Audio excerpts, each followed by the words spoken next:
राजमाता जिजाऊ माँसाहेब यांच्या जीवनात अनेक संकट आली.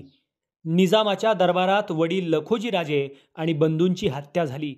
खंडागळे यांचा हत्ती पिसाळला. त्या प्रसंगी आप्तस्वकीयात जीव घेण्यास संघर्ष झाला. दीर शरीफ राजे, ज्येष्ठ पुत्र संभाजी राजे रणमैदानात धारातीर्थी पडले. पुत्र शिवाजी राजे यांना जिवे मारण्यासाठी अफजल खान आला. पन्हाळा वेढा, आग्रा कैद, पुरंदरचा तह, राज्याभिषेकाचे राजकारण असे अनेक प्रसंग जिजाऊ माँसाहेब यांनी अनुभवले. पण अशा कठीण प्रसंगी जिजाऊ माँसाहेब डगमगल्या नाहीत, हतबल झाल्या नाहीत. त्यांनी धीर सोडला नाही. संकटाने त्या गर्भगळीत झाल्या नाहीत. या उलट संकटसमयी जिजाऊ लढणाऱ्या होत्या, रडणाऱ्या नव्हत्या. संकटाला संधी समजून त्यावरती त्यांनी यशस्वी मात केली. राजमाता जिजाऊंना बालपणापासून युद्धकला आणि राजनीतीचे बाळकडू मिळाले. वडील लखोजी राजे जाधवराव मातब्बर सरदार होते. जिजाऊंचे आजोळ फलटणच्या निंबाळकर घराण्यातील होतं. मातोश्री म्हाळसाबाई या फलटणच्या निंबाळकर घराण्यातील होत्या. आई वडिलांनी जिजाऊंना मुलाप्रमाणेच तलवार चालवणे, दांडपट्टा फिरवणे, घोडेस्वारी करणे, पोहणे, गोळा फेकणे, लढाई करणे, राजनीती याचे शिक्षण दिलं होतं. जिजाऊ बालपणापासूनच युद्धकलेत तरबेज होत्या. मुलगा मुलगी असा भेदभाव त्यांनी कधीच केला नाही. लखोजी राजेंनी मातब्बर सरदार व जुन्या नात्यातील मालोजी राजे भोसले यांचे शूर, पराक्रमी, रणझुंजार, राजनीती निपुण सुपुत्र शहाजी राजे यांच्याशी जिजाऊंचा विवाह केला. राजमाता जिजाऊ कणखर, निर्भीड, हिम्मतवान होत्या. त्या जितक्या संवेदनशील मनाच्या होत्या तितक्याच त्या स्वाभिमानी आणि लढवय्या होत्या. परक्यांची चाकरी करण्यापेक्षा भूमिपुत्राच्या स्वराज्याची त्यांना ओढ होती. त्यांनी शहाजीराजे आणि शिवाजीराजे आणि संभाजीराजे या 3 पिढ्यामध्ये स्वराज्याची ज्योत पेटवली. जिजाऊ माँसाहेब या स्वराज्याचं प्रेरणापीठ, ज्ञानपीठ, विद्यापीठ आणि संस्कारपीठ होत्या. पतिनिधनानंतर सती न जाता जिजाऊ आपल्या पुत्राच्या पाठीशी खंबीरपणे उभे राहिल्या. स्वराज्य निर्मितीसाठी त्यांनी स्वतःला झोकून दिलं. पारंपरिक अनिष्ट प्रथांना त्यांनी लाथाडलं. सती प्रथासारख्या क्रूर, अमानुष प्रथेला लाथाडणाऱ्या जिजाऊ क्रांतिकारक आहेत. त्या ग्रंथप्रामाण्यवादी नव्हत्या, म्हणूनच त्या अशी हिंमत करू शकल्या.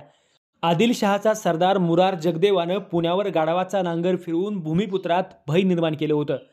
त्याच पुण्यात बालशिवबाला हाताशी धरून जिजाऊंनी सोन्याचा नांगर फिरवून भूमिपुत्रात अभय निर्माण केलं.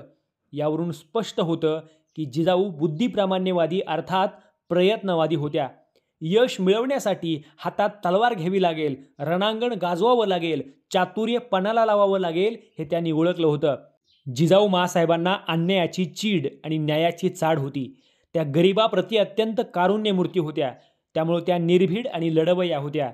बालशिवबाला मांडीवर बसून महिलावर अत्याचार करणाऱ्या रांजेगावच्या बाबाजी गुजरला त्यांनी कठोर शिक्षा ठोठावली. आपल्या राज्यातील सर्व स्त्रिया आणि लहान मुलं यांचे रक्षण झालं पाहिजे हा नियम जिजाऊंनी घालून दिला. आपलं राज्य नीतिमूल्यांची जोपासना करणार असलं पाहिजे हा त्यांचा कटाक्ष होता. त्या अत्यंत न्यायनिष्ठुर होत्या. त्यांनी शिरवळ परगण्यातील मुजेवी येथील लखो विठ्ठल आणि पुणे परगण्यातील बहेरखेड येथील गणोजी गुरव यांना जमिनीच्या खटल्यात योग्य न्याय दिला. आपल्या राज्यात कोणावरही अन्याय होणार नाही आणि अन्याय करणारा मोकळा सुटणार नाही अशी काळजी जिजाऊंनी कायम घेतली. जिजाऊंचा गुप्तहेर खात्यावर अंकुश होता. त्यांची स्वतंत्र गुप्तचर यंत्रणा होती.